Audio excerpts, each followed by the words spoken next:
Amém. Louvado seja Deus pela vida da Andressa. Boa noite, igreja. Paz do Senhor. Que alegria estar aqui em casa, né? Ver tantas pessoas queridas, tantos amigos que há tanto tempo eu não via. Sou eu? Não era eu. E é uma alegria sem fim estar aqui com vocês hoje, poder compartilhar da palavra, ver rostinhos que há muito tempo eu não via. Mas antes da gente começar, vamos orar pela Andressa? Ela compartilhou pedidos de oração e eu gosto de orar na hora que a gente recebe, porque às vezes a gente chega em casa e a gente não lembra mais de orar, né? Então vamos orar. Senhor, muito obrigada, Deus, pela vida da Andressa, por esse projeto, porque o Senhor ama o povo de Gana e o Senhor tem feito esforços para alcançá-los. Abençoa, Deus, todos os missionários, voluntários que estão envolvidos no cuidado dessas crianças, dessa comunidade. Que como nós cantamos hoje, o Senhor possa prover, Deus, para eles tudo o que eles precisam. Abençoa o Charles na liderança desse projeto. Abençoa a Andressa no seu retorno para a Alemanha. Que seja o Senhor fazendo as conexões, trazendo as pessoas certas, dando graça, sabedoria, Deus, na elaboração desse projeto. Que isso possa ser uma bênção para a saúde dessa comunidade. E nós oramos também para que, assim como o alimento tem chegado, os recursos de saúde têm chegado, a Tua palavra, Deus, chegue ao coração desse povo. E a Tua palavra possa promover a transformação do coração e da vida desse povo, Pai. Nós Te pedimos certos de que o Senhor vai fazer. Em nome de Jesus. Amém. Amém. Para quem não me conhece, meu nome é Carol, eu sou filha da Gênesis, estou fora há quase 3 anos, porque Deus me chamou e eu tenho o privilégio de servir na mobilização missionária.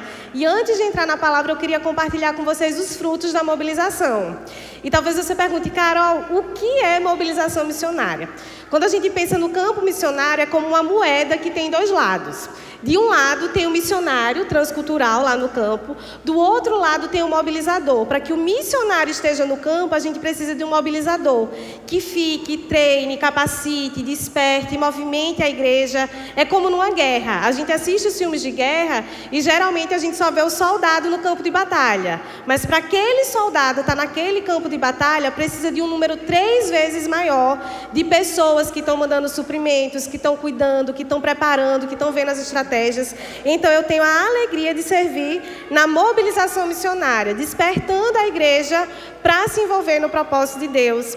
E 2024 foi um ano de muitas bênçãos e eu quero compartilhar algumas delas com vocês. Eu sirvo no Movimento Perspectivas, que é um movimento de mobilização, e também no Via Brasil, que treina e capacita missionários e que tem materiais para famílias. Vamos ver se vai dar certo hoje à noite. Ah, tá. Assim? Pode passar, gente. Isso, obrigada. Eu não sei se fui eu ou se foi eles, a gente vai testando.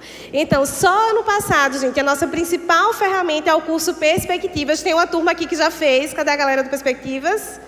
Isso aí. É um curso apaixonante para você mergulhar no propósito de Deus. E só no passado foram mais de 3.000 cristãos em todo o Brasil, de norte a sul do Brasil, estudando o propósito global de Deus e como se envolver mais no que Deus está fazendo no mundo. Foram 70 turmas. Tivemos turma em Maceió, vamos ter turma em Maceió agora em 2025. Se você ainda não fez, faça, vai aquecer o seu coração.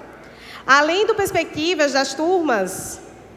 Isso, a gente também teve um projeto muito especial.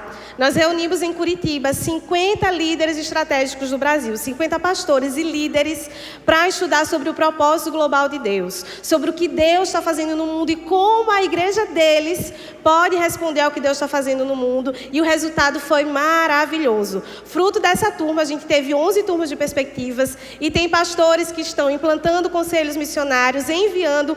Um dos pastores, inclusive, ele mesmo está indo para Angola ano que vem, iniciar uma plantação de igreja lá. Foi um projeto maravilhoso. A gente também está tendo avanço da mobilização em Angola e em Portugal. Essa foto daqui é do lado de Angola. A igreja angolana não é uma igreja pequena. Às vezes a gente pensa na África e a gente acha que só tem igreja pequena. A igreja angolana é uma igreja enorme. Em Luanda nós temos templos para 1.000, 2.000 pessoas. Mas é uma igreja que ainda não despertou para a evangelização e para a missão transcultural. Portugal. Angola tem várias etnias não alcançadas e eles são um potencial para alcançar toda a África. E nós temos avançado e esse ano, se Deus quiser, em julho, eu vou poder estar lá treinando líderes angolanos para que agora eles treinem outros líderes. A Angola também hoje tem o desafio do Islã. O Islã tem avançado com muita força em Angola e nós precisamos capacitar a igreja para que ela responda. E também, pela primeira vez, a gente vai ter uma turma agora em janeiro, uma turma de perspectivas lá em Portugal. É um desafio enorme, gente. A igreja em Portugal, sim, é uma igreja pequena. É uma igreja que precisa de capacitação e essa é a turma, essa é a equipe que tem trabalhado para rodar perspectivas lá em Portugal. Dia 13, semana que vem, começa a primeira turma. Fui eu? Ah, tá.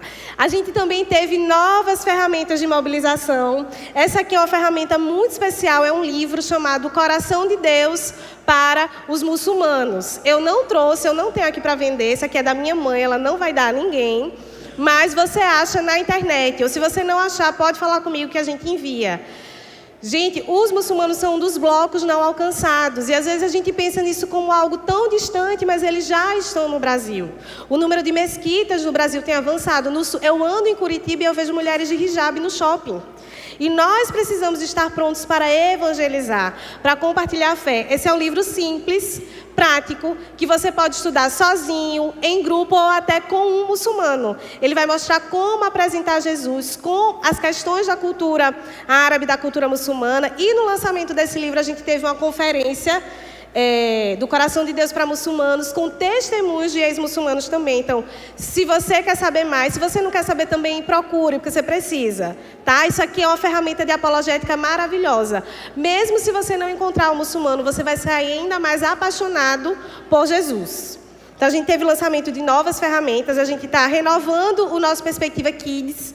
Agora, em julho, a gente vai relançar o Perspectiva Kids com mais ferramentas. A igreja já teve, né? Perspectivas Kids aqui vai ser ainda melhor.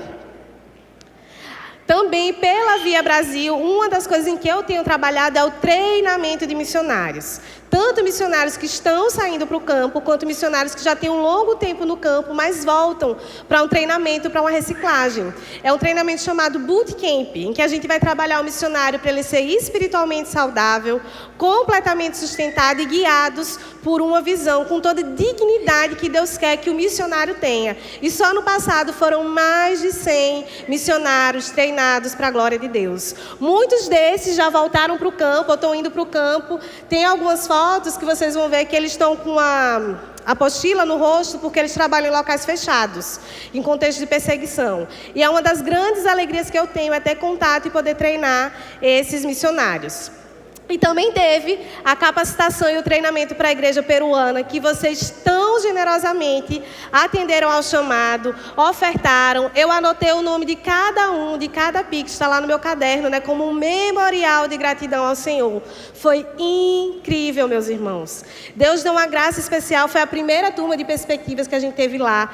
Tinham 6 pastores, quase 8 missionários, e como fruto dessa primeira turma, ano que vem vai ter uma expedição missionária nas etnias ribeirinhas do Peru. Então, essa turma já está dando frutos. A gente teve a capacitação dos mobilizadores. Aqui nessa foto, são irmãos que vieram do Peru inteiro. Teve gente que viajou 24 horas, 12 horas de ônibus para estar ali, para ser treinado, porque querem mobilizar a sua igreja. A gente está vendo o início de um movimento missionário muito precioso no Peru. E vocês são parte disso, com as ofertas, com as orações. Que maravilha saber que a gente pode abençoar irmãos que estão tão longe, que talvez vocês nunca vão ver, mas que a semente de vocês foi plantada e está abençoando eles. E eu não posso deixar de compartilhar. 2024 acabou, mas nós temos sonhos para 2025, não só para 2025, mas para os próximos anos. Em 2033, completa simbolicamente 2000 anos da Grande Comissão. 2000 anos que Jesus disse para a gente: vão e façam discípulos de todas as nações. E nós ainda não completamos essa tarefa. Ainda faltam 7.000 povos que nunca ouviram falar do Evangelho, que não sabem quem é Jesus. E o nosso sonho como Movimento Perspectivas, como movimento missionário brasileiro, é que nos próximos anos, né, já passou uma parte, mas esses 10 anos que nos restam, a gente veja no Brasil uma década de missões. Um avivamento e um despertamento missionário. A gente está sonhando em ver 50 mil missionários brasileiros no campo, principalmente entre não alcançados. Eita, Carol, quanta gente? 50 mil é 0,0001% da força da igreja brasileira. Nós somos a terceira maior igreja do mundo. Nós podemos enviar muito mais do que 50. A gente quer ver 500 mil cristãos mundiais. Cristãos para quem a causa de Cristo é a prioridade da sua vida. Seja ele indo, seja ele ficando. Nós queremos ver 5 mil igrejas globais no Brasil. 5 mil igrejas que vão estender os seus braços para alcançar os povos. Para plantar igrejas onde ainda não tem igrejas. No mundo, né? Pessoas que nunca ouviram falar de Jesus. E nós queremos ter ferramenta de mobilização para as crianças, para os adolescentes, para os surdos e para os povos de tradição oral. Nós precisamos investir nas nossas crianças, nós precisamos investir nos nossos adolescentes, se nós quisermos completar a grande comissão. A minha geração já está começando a passar, mas essa geração é a geração que vai completar a grande comissão. Nós somos, irmãos, a primeira geração da história que pode, de forma realista, ver o cumprimento da grande comissão. Ver o evangelho chegar aos últimos lugares onde ele ainda não chegou. E se você quiser saber mais, se você quiser ser parte, tem aí 2 contatos, você pode seguir no Instagram. Tem o Perspectivas, tem o Via, tem o meu. O primeiro contato aqui é o WhatsApp. Eu vou demorar para responder você. Não significa que eu esqueci, é porque eu demoro mesmo, mas eu respondo. E o segundo é se você quiser fazer ofertas e doações. Se você ofertar, não faça só oferta não, irmão. Me mande um oi, eu quero saber quem você é, né? Eu quero mandar um informativo, eu quero que você saiba do que você está sendo parte. E mais uma vez, muito obrigada. Eu sou muito grata pelo apoio da igreja, pelas orações, pelos chamados, pelas ofertas, pelo carinho, né? Quantas mensagens eu recebi na época do Peru. Carol, eu estou orando. Carol, eu ofertei, eu vou poder ofertar. Eu não falo muito, tem irmãos que dizem assim, Carol, eu não falo muito, mas eu estou orando. Amém, não precisa falar não, continua orando. Se estiver orando, está tudo certo. E em 2025 e nos próximos anos, a gente segue trabalhando para que todos os povos o adorem. E aí a gente vai para a palavra, que foi para isso que a gente veio, né?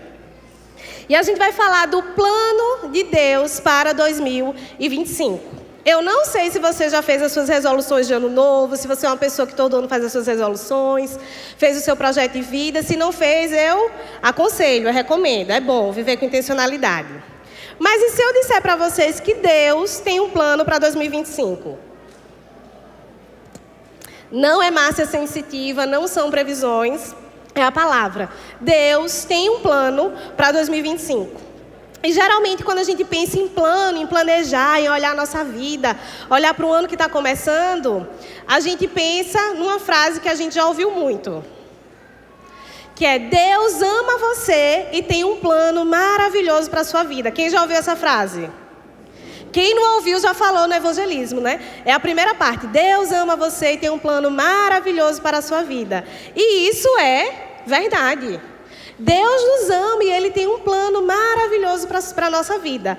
Mas isso não é tudo. A gente não pode colocar um ponto depois dessa frase e sentar para traçar a nossa vida.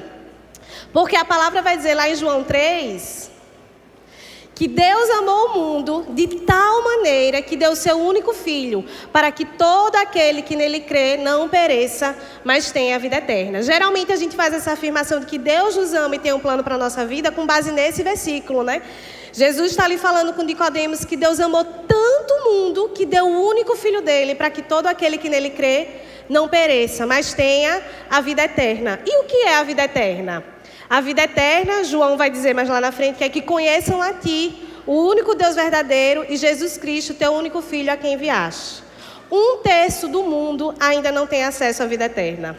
1/3, se o mundo fosse uma pizza, e a gente dividisse em 3 fatias, uma fatia do mundo ainda não tem a vida eterna, porque ainda não conhece o único Deus verdadeiro e nem Jesus Cristo, o Filho que foi enviado. Então sim, Deus nos ama e Ele tem um plano para a nossa vida. Mas no mesmo capítulo de João, João vai dizer que o Pai ama o Filho e todas as coisas entregou nas suas mãos. De um lado, sim, Deus nos ama e tem um plano para a nossa vida, mas Deus também ama o Filho e tem um plano maravilhoso para Ele, de entregar todas as coisas nas suas mãos.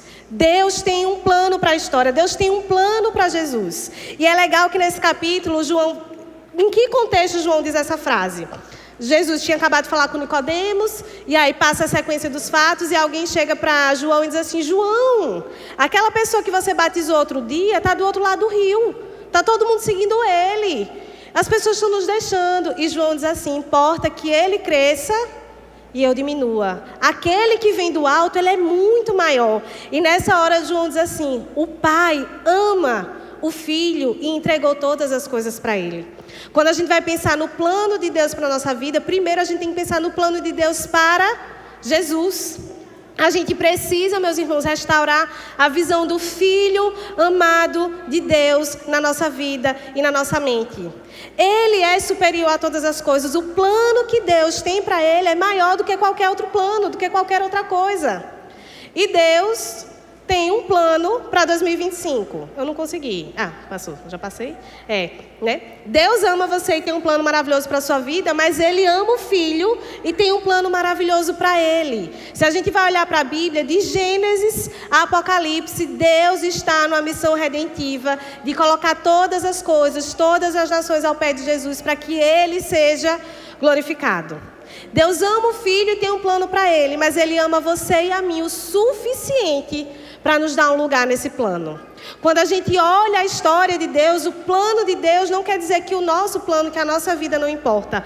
Pelo contrário, é aí que a nossa vida ganha sentido, porque Deus, sendo Deus do universo, tem um plano e escolhe nos incluir nesse plano que Ele tem. Deus tem um plano para 2025. Na verdade, Ele tem um plano para a história, que é entregar todas as coisas ao seu Filho amado. É colocar todas as coisas, todas as nações debaixo do domínio de Jesus. E Ele ama você e a mim o suficiente para nos dar um lugar nesse plano. Agora pense comigo. Deus, o Deus Todo-Poderoso, o Deus Criador do Universo, o Pai, Ele tem um plano. O que isso muda na nossa vida?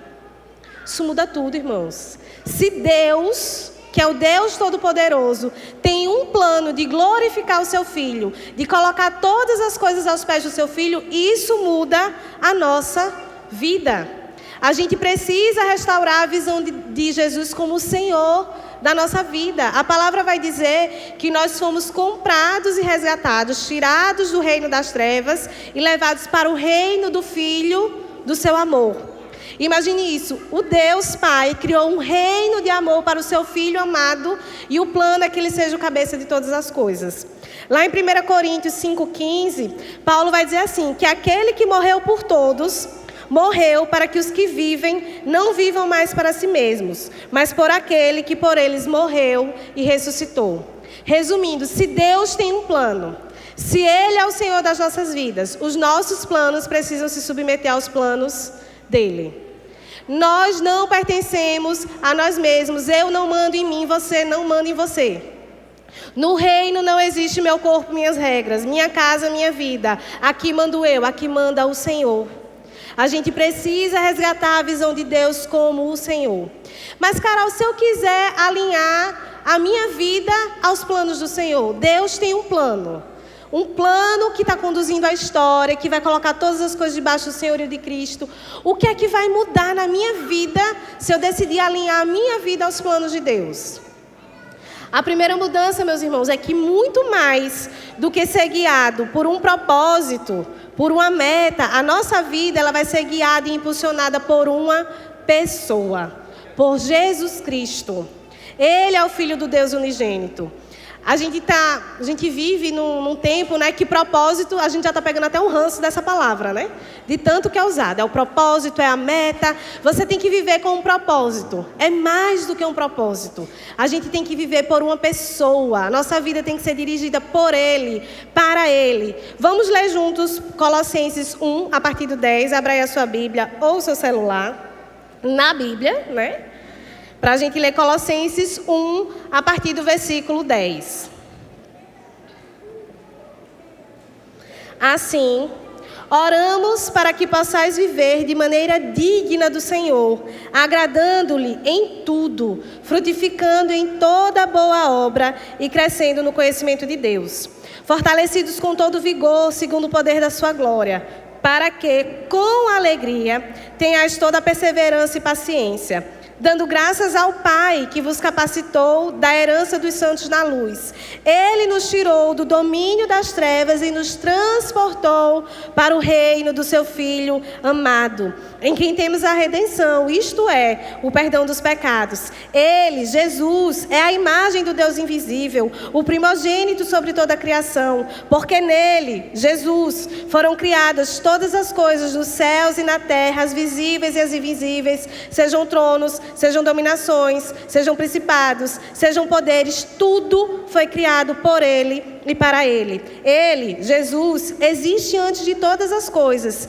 e nele tudo subsiste. Ele, Jesus, também é a cabeça do corpo, que é a igreja, é o princípio, o primogênito dentre os mortos, para que em tudo tenha o primeiro lugar.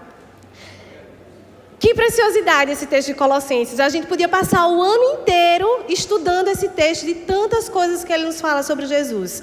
Mas aqui ele vai deixar claro que Jesus é o cabeça do corpo. Ele é o primogênito. O plano de Deus é que ele tenha a preeminência, o primeiro lugar em todas as coisas. Se nós queremos alinhar a nossa vida ao plano de Deus, nós precisamos render todas as coisas da nossa vida a Jesus.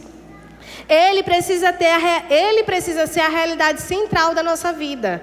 Não um pedacinho, não uma coisa que a gente separa um tempinho para ficar com ele. Não, ele é o primeiro. A Bíblia tem que dizer assim, para que em tudo ele tenha o primeiro lugar. A nossa vida precisa ser impulsionada por Jesus, centrada em Jesus, focada em Jesus, olhar para Ele, viver com Ele, caminhar com Ele, porque Ele é o Senhor de todas as coisas, né? Quem vive com a vida focada em Jesus é capaz de manter a esperança mesmo nos cenários mais difíceis. Porque a gente sabe como a história vai terminar. A gente sabe que Ele vai cumprir o plano dEle, que Ele vai ser adorado por todo o povo, tribo, língua, raça e nação. A gente sabe que vai ter um dia em que Ele vai enxugar dos nossos olhos toda lágrima, que não vai ter mais morte, que não vai ter mais dor, que não vai ter mais choro. Vai ter um dia que Paulo diz que a gente vai conhecer Ele como a gente é conhecido. Quem vive com a vida centrada com Jesus vive uma vida de esperança, mesmo em meio ao sofrimento. E quando a nossa vida é impulsionada por Jesus, não tem mais, isso é mundano, isso é sagrado. Tudo é sagrado, meu irmão. Tudo está debaixo do senhorio do Senhor. Não é só quando eu estou na igreja, a minha vida inteira, as 24 horas do meu dia, o meu tempo, é tudo do Senhor. A nossa vida é dirigida por Ele e para Ele. E quando nós temos uma vida centrada em Cristo, isso também vai mudar a forma como nós vemos o nosso serviço ao Senhor. Isso vai mudar a nossa visão. E a gente vai se dar conta, quando a gente coloca Cristo nessa centralidade que Colossenses traz, que a gente serve a um rei e não a um mascote.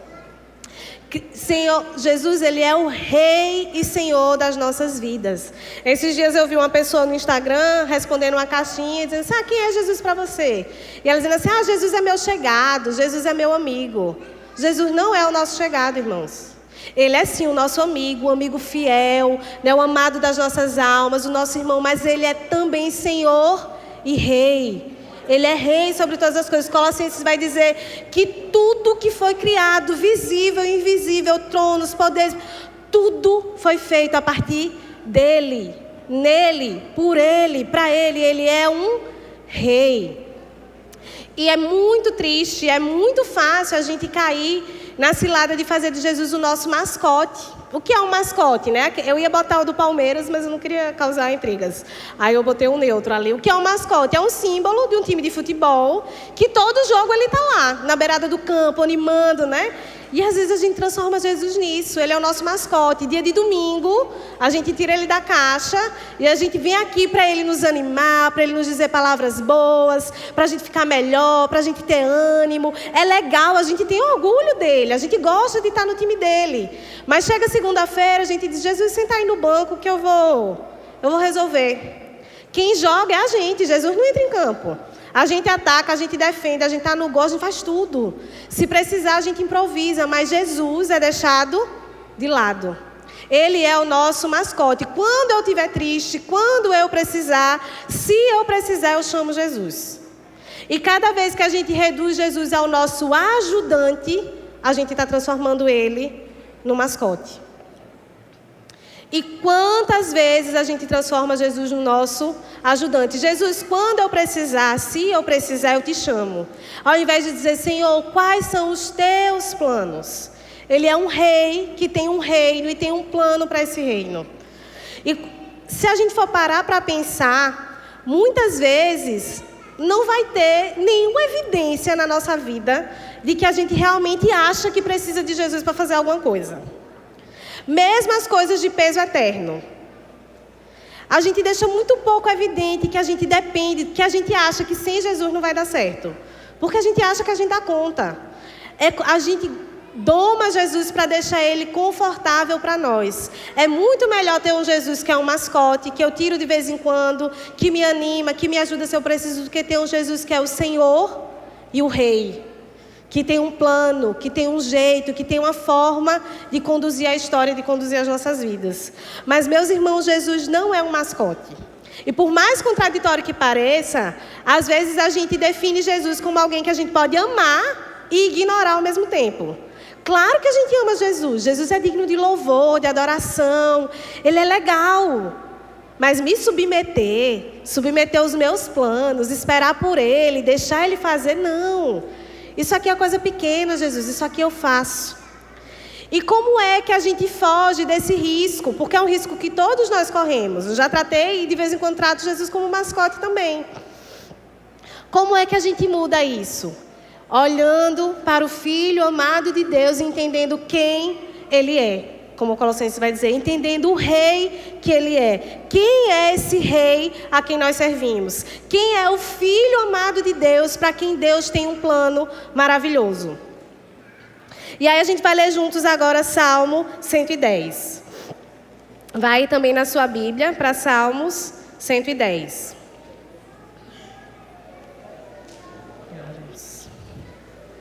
Salmo 110 é um dos salmos messiânicos, ou seja, um dos salmos que fala sobre o Messias, sobre a vinda de Jesus, que é mais citado no Novo Testamento. E o Salmo 110 vai dizer assim: o Senhor disse ao meu Senhor, isso é Davi tendo essa visão, ou seja, Deus dizendo a Jesus: assenta-te à minha direita, até que eu ponha os teus inimigos debaixo dos teus pés. O Senhor enviará de Sião o cetro do seu poder e dominará sobre os teus inimigos. Com vestes santas, teu povo se apresentará de livre vontade no dia das tuas batalhas. Teus jovens serão como orvalho ao amanhecer. O Senhor jurou e não se arrependerá. Tu és sacerdote para sempre, segundo a ordem de Melquisedeque. À tua direita, o Senhor destituirá os reis no dia da sua ira. Julgará as nações, ele as encherá de cadáveres, esmagará os chefes por toda a terra. No caminho, beberá água da torrente e prosseguirá de cabeça erguida. Quem é a figura que o Salmo 110 nos fala? É um mascote, meus irmãos. É alguém que a gente consegue dominar e deixar de lado? Não. Ele é o Rei. Ele é aquele a quem pertencem todas as coisas. O cetro de poder dele se estende desde Sião até os confins da terra. Ele é sacerdote para sempre, né? Vai chegar o dia da ira do Senhor em que ele vai julgar as nações. O reino dele não tem fim. Ele é um rei. Nós precisamos relembrar que o Jesus a quem nós servimos é um rei. E se nós estamos no reino dele, nós somos o quê? Seus súditos. Não existe 1 centímetro quadrado da existência humana, da história humana, que não esteja debaixo do controle do Senhor. Quer a gente saiba, quer não, a gente viu em Colossenses, tronos, poderes, autoridades, tudo está sujeito ao Senhor. Quando Pilatos vira para Jesus e diz assim: me ajuda, Jesus, eu posso te ajudar, eu posso te livrar, eu tenho autoridade para isso. O que é que Jesus diz a Pilatos? Nenhuma autoridade você teria se do alto não lhe fosse dada. O Senhor governa a história. De manhã eu contei, tem um dos países mais fechados do mundo, há uns anos atrás, teve uma crise diplomática e alguns missionários de uma determinada nacionalidade foram expulsos daquele país. Na verdade, pessoas daquela determinada nacionalidade estão proibidas de voltar a entrar nesse país, que é muito fechado, que é muito difícil de entrar, porque teve uma briga entre os presidentes. E aí a primeira coisa que a gente pensa é: que governo miserável, atrapalhando a obra do Senhor, missionários com 20 anos no campo tendo que voltar. Só que o que aconteceu? Esses missionários que saíram desse país fechado estão em um país vizinho treinando novos missionários, com conhecimentos que só eles têm, porque só eles viveram 20 anos nesse país. E o que, à nossa vista, era um retrocesso, está sendo um avanço, porque hoje milhares e milhares de missionários estão sendo treinados. Sabe por quê, meus irmãos? Deus governa a história. Jesus é o Senhor da história. Não existe nada que fuja do controle dele, ainda que a gente não entenda. Como cristãos, como servos do Senhor, a gente só tem duas opções. Ou a gente está debaixo da mão do Deus vivo, que guia a história, que tem o controle de tudo, que é Senhor sobre tudo, ou a gente está nas mãos do acaso. Não existe meio termo. O Senhor é Senhor de tudo. O propósito dele é reconciliar com ele todas as coisas, é receber glória de todos os povos. O nosso rei está em missão. E ele está estendendo o seu domínio em meio a uma oposição. O que é que o Salmo 110 vai dizer? Ele vai dizer que vai ter o dia da ira do Senhor. Vai chegar aquele grande dia lá em que o Senhor vai julgar as nações. E ele vai sair triunfante, de cabeça erguida sobre todas as nações. Mas esse dia ainda não chegou. Nós estamos no dia da batalha do nosso Senhor. A gente vive às vezes como se não tivesse uma guerra sendo travada. Há uma guerra. O Senhor está estendendo o seu domínio acima do reino das trevas, está expulsando o reino das trevas e estabelecendo o seu reino. E quando nós entendemos que há uma batalha do dia do Senhor, que o nosso rei tem um plano, que ele é o mais lindo, o mais digno, o mais grandioso, o mais belo, o mais amável, o mais honrado, há uma mudança também. O Salmo vai dizer que o seu povo se apresenta voluntariamente para servir. Versículo 3 vai dizer: com vestes santas, ou seja, não de qualquer forma. O seu povo se apresentará de livre vontade no dia das tuas batalhas. Algumas versões, inclusive, vão dizer assim: desde o romper da aurora, desde de manhãzinha, o seu povo, o povo que ama o rei dele, que quer servi-lo, vai dizer assim: Senhor, eu estou aqui disposto para servir nas suas batalhas. Se a gente ama Jesus, se Ele é o centro da nossa vida, a resposta que a gente tem é servi-lo voluntariamente. Meu irmão, a gente não está fazendo favor para ninguém não, quando a gente vem servir. A gente está servindo voluntariamente, porque a nossa lealdade, o nosso amor é ao Rei, é a Cristo. Se a nossa vida é impulsionada por Cristo, se nós amamos Jesus, se os nossos planos estão alinhados aos planos deles, nós nos submetemos voluntariamente. Eu não sei se os seus planos para 2025 incluem servir voluntariamente. Se não incluem, alguma coisa está errada. Não tem como a gente estar diante do Rei, que é o mais digno, que é o mais belo, que é o mais santo, que é o mais poderoso, e não querer servi-lo. Quando a nossa vida é dirigida por Cristo, a gente não vive tentando obedecer uma visão missionária. Tem gente que diz assim: eu não tenho chamado missionário. Missões não é minha praia. Meu amor, não tem outra praia. Só tem essa. O plano de Deus é alcançar as nações, entregar tudo, e quando Ele diz tudo, é tudo sob o domínio de Cristo. O Senhor, em 2025, está empenhado em alcançar os 7.000 povos que ainda não ouviram falar do Evangelho. O Senhor está empenhado em resgatar famílias. Lá em Abraão, Ele prometeu: em ti, Abraão, serão benditas todas as famílias da terra. O Senhor está empenhado em fazer avançar o reino dele, de paz, de justiça, de amor. Não tem outro plano. Deus não tem outro plano. Os nossos planos, os planos dele para a nossa vida fazem parte desse plano maior. E aqui tem um risco muito grande, porque a gente corre o risco de Deus estar escrevendo a sua história, a história da sua glória, e nós estarmos vivendo vidas paralelas, que não tem nada a ver com o que Ele está fazendo. Sonhando sonhos que não tem nada a ver com o que Deus tem para nós. Quando a gente entende que Deus é rei, é Senhor e soberano, a gente não está tentando copiar Jesus. A gente não está perguntando o que Jesus faria. Como se Jesus tivesse morrido e nunca mais tivesse ressuscitado. Eu só pergunto o que alguém faria se eu não estiver com essa pessoa. Eu não vou perguntar o que Jesus faria, eu vou olhar o que Ele fez e eu vou perguntar o que Jesus está fazendo hoje. Porque o Deus vivo, o Deus missionário, o Rei de todas as coisas está em missão. Jesus está trabalhando vivo hoje entre nós, então você não precisa se perguntar o que Jesus faria. Jesus já está fazendo. A sua pergunta é: Jesus, como eu me uno a você? Como é que eu participo disso, Jesus? Irmão, se você olhar para o lado, você vai ver quantas coisas nós vimos. Jesus está agindo. Às vezes nós vivemos como se Jesus não tivesse ressuscitado, como se o poder que ressuscitou Jesus dentre os mortos não vivesse dentro de nós. Jesus está vivo e agindo, e Ele está impulsionando o seu reino a cada dia. Então a gente não pergunta mais, o que será? Não, Ele está agindo, né? É maravilhoso quando a gente tem testemunhos no Oriente Médio de Jesus se revelando e dizendo assim, e os muçulmanos esperando os missionários, e quando os missionários chegam, eles dizem assim: eu tive um sonho com um homem de vestes brancas e mãos furadas que disse assim: eu sou Issa, o Messias, e vou enviar meus mensageiros a vocês. Irmãos, Deus está agindo no mundo. Deus tem uma igreja no mundo. Que alegria, no passado eu tive o privilégio de estar com irmãos de 40 nações. Da Índia, da Ásia, da África. E todos somos diferentes, mas todos na mesma página. O Senhor tem uma igreja no mundo. Às vezes o que nos falta é levantar os olhos dos nossos planos tão pequenos e olhar para os planos do Senhor. Porque às vezes nós nos frustramos com a nossa vida, com as coisas que a gente não consegue, porque a gente não olha para os planos do Senhor. Porque a gente não se alinha aos planos do Senhor.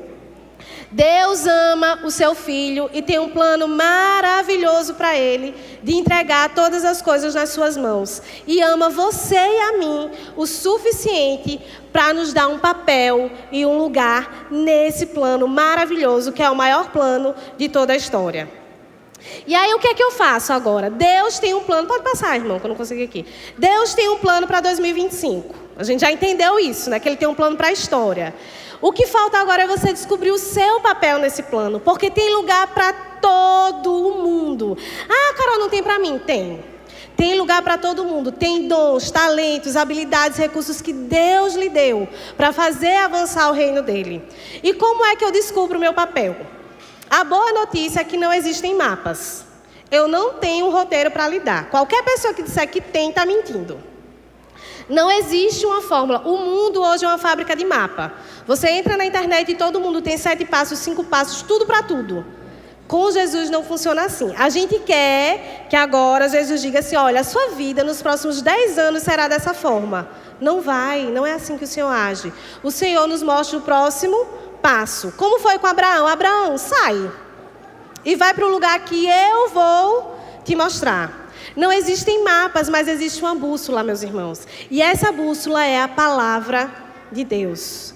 De Gênesis a Apocalipse, Deus vai revelar o propósito dele. Então o que é que você tem que fazer? Você tem que ir para a palavra. Que maravilha, nós temos a palavra. Tem mais de 4.000 línguas no mundo que não tem a Bíblia. Que se eles quiserem não tem um versículo da palavra, você tem a palavra. E o que é que você vai fazer? Você vai mergulhar na palavra do Senhor. Você vai orar a palavra, você vai ler a palavra, você vai meditar na palavra. E você vai parar diante de Deus e diante da santa palavra de Deus, e Ele vai falar com você. Se você parar para falar, para ouvir a Deus, Ele vai falar com você. Mas a gente precisa parar. Porque a gente não para, né? A gente vive num mundo que a gente não consegue parar, a gente tem compromisso o tempo todo e a gente não tem tempo. Todo domingo, o meu celular me lembra que eu não tenho vergonha na cara, porque todo domingo ele me diz o tempo de tela que eu tive. E quando eu olho o tempo de tela que eu tive, eu digo: eu não acredito que eu fiquei tanto tempo no Instagram. Eu não vi esse tempo passar.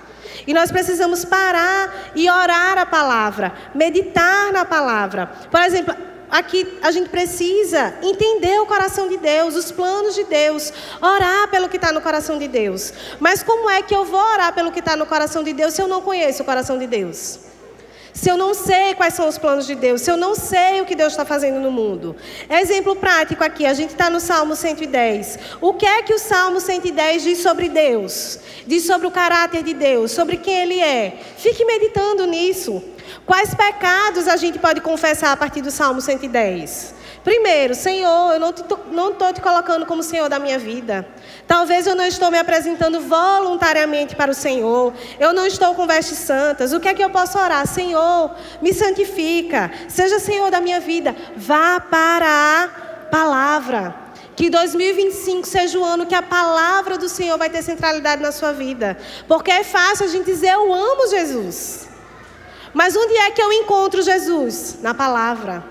Eu quero conhecer o coração de Deus, onde é que eu vou ver? Na palavra. É lá que Ele vai falar com você. Vá em oração a Jesus como o rei que Ele é. Não só com a sua lista de pedidos. E aqui eu não estou dizendo que não é para fazer pedido. Faça. Ele é um rei tão generoso que Ele se importa com os mínimos detalhes da nossa vida. Mas vá também para orar pelas coisas que estão no coração dEle, pelas coisas que são plano dEle, pelas coisas que Ele quer revelar para você. Deus vai direcionar os seus planos. Deus vai direcionar onde e como você vai gastar o seu tempo, o seu talento, os seus recursos. A palavra diz que onde estiver o nosso tesouro, aí estará o nosso coração. Quer saber quem você está amando nos últimos dias? Faça um relatório das suas finanças. É fácil. A gente vê para onde o nosso dinheiro está indo. Se o plano de Jesus e Ele vão ser a prioridade da nossa vida, isso exige intencionalidade. Você vai sair daqui dizendo, nossa, Jesus precisa ser o centro da minha vida. Se amanhã você não arrumar um tempo para parar e sentar e ler a palavra, não vai acontecer. Se você não parar, não desligar o celular para orar, não vai acontecer. Se você não se organizar para investir os seus recursos no reino, não vai acontecer. Deixar que o plano de Deus direcione os nossos planos exige tudo. Exige que a gente se renda ao Senhor. Exige que a gente responda como Maria. Eis aqui a serva do Senhor. Cumpra-se em mim a sua vontade. A gente está no meio de uma grande batalha. Deus tem um plano para 2025. Ele está fazendo avançar o seu reino. E a gente viu que a resposta bíblica é nos apresentar voluntariamente a Ele. E eu quero lembrar que Deus não precisa de nós. O plano é dEle, a missão é dEle, Ele está empenhado, Ele vai fazer. Comigo, sem mim, com você, sem você. Então, quando nós nos apresentamos voluntariamente, é porque a gente entende o privilégio que é servir a Ele. Deus não precisava especificamente de Moisés. Tinha que ser Moisés. Não tinha que ser Moisés. Tanto é que Moisés morre e Josué termina de conduzir o povo para a terra prometida. Porque o plano era de Deus. E Ele cumpre todas as suas promessas e seus planos. Mas o privilégio foi de Moisés, de caminhar 40 anos com o Senhor. De ver o Senhor face a face. De o Senhor falar com ele como quem fala com um amigo. E a Bíblia vai dizer que depois na história não se levantou o profeta como Moisés.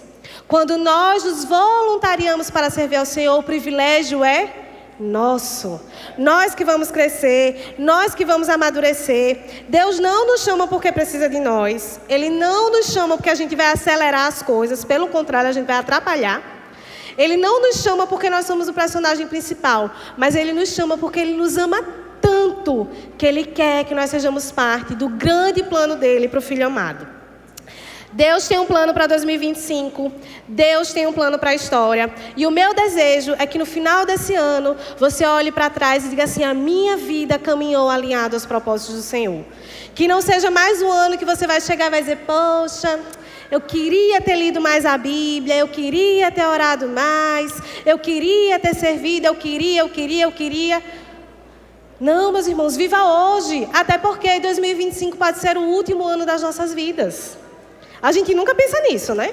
Mas pode ser, o Senhor pode nos chamar. E aí, como você vai ter vivido esse ano? E aí eu quero terminar com uma citação para a gente pensar. Você pode fazer qualquer outra coisa ao invés de trabalhar com Deus em seu propósito. Você pode, você é livre. Deus tem um plano. Você pode se alinhar a ele se você quiser ou não. Mas sempre será algo inferior. E além do mais, você nunca poderá inventar algo melhor. Você pode fazer, meu irmão, o que você quiser da sua vida. Mas nada, nunca vai ser melhor do que trabalhar com Deus para os seus propósitos eternos. Trabalhar com Deus no plano de Deus para a redenção da humanidade, para o alcance dos povos, para a transformação das vidas, é fazer algo que dura para a eternidade. Vai ter um dia que nós não vamos mais estar aqui. Para todos nós. Ou porque Jesus voltou, ou porque a gente foi. Mas o que nós fizemos com o Senhor vai ecoar para a eternidade. A gente vai poder chegar naquele grande dia e não se envergonhar diante do Senhor. A gente vai poder olhar para os povos de toda tribo, língua, raça e nação. O Cordeiro recebendo a adoração de gerações. Vocês imaginam o que é isso, meus irmãos? Gerações. Desde Adão, desde Abraão. E a gente vai dizer lá e vai dizer... Senhor, quem sou eu? Eu colaborei com o Senhor para que isso acontecesse. A gente não quer chegar naquele grande dia e ver que os nossos planos ficaram nessa terra. Que quando a gente se foi, os nossos planos também se foram. Mas a gente quer caminhar de uma forma que a gente diga: os planos do Senhor para mim estão alinhados ao grande propósito dEle. Meu desejo, minha oração é que a gente chegue no final de 2025 vendo Jesus mais claramente, vendo o que Ele é, amando Ele, porque Ele é muito mais amável do que o que a gente pode imaginar. Que a gente ame Ele assim mais entranhavelmente, que a gente chegue em 2025 seguindo Ele mais de perto. Deus tem um ano para 2025, Deus tem um plano para a história. Deus tem um plano para você. A questão é como você vai responder, como a sua vida responde ao plano de Deus para esse ano e para a história. Amém? Vamos orar. Senhor, muito obrigada, Pai. Muito obrigada porque, de fato, o Senhor tanto amou o mundo que enviou o seu único Filho, para que todo aquele que nele crê não pereça, mas tenha vida eterna. Obrigada, Senhor, porque o Senhor nos resgatou do reino das trevas para o reino do Filho do seu amor. Obrigada, Deus, porque nós temos o teu Santo Espírito. Obrigada porque nós temos a tua presença, Emmanuel, Deus conosco, Deus bem perto. Obrigada, Senhor. Nos ajuda, abre os nossos olhos e a nossa visão, Deus, para ver o Senhor como o Rei que o Senhor é, como o Senhor de todas as coisas. Nessa noite nós queremos submeter o nosso coração, os nossos planos, os nossos anseios ao Senhor e ouvir do Senhor como o teu plano, Deus, vai dirigir as nossas vidas nesse ano, como o teu plano vai determinar os nossos passos, Senhor. Eu te peço que nós possamos ter um ano baseado na tua palavra, que seja um ano de revelações do Senhor, de te conhecer mais claramente, de andar mais perto e de dar muitos frutos, ó Deus, para a tua glória, tanto aqui onde estamos como entre os povos, ó Deus, que o teu nome seja louvado, adorado e engrandecido, em nome de Jesus, amém. Amém.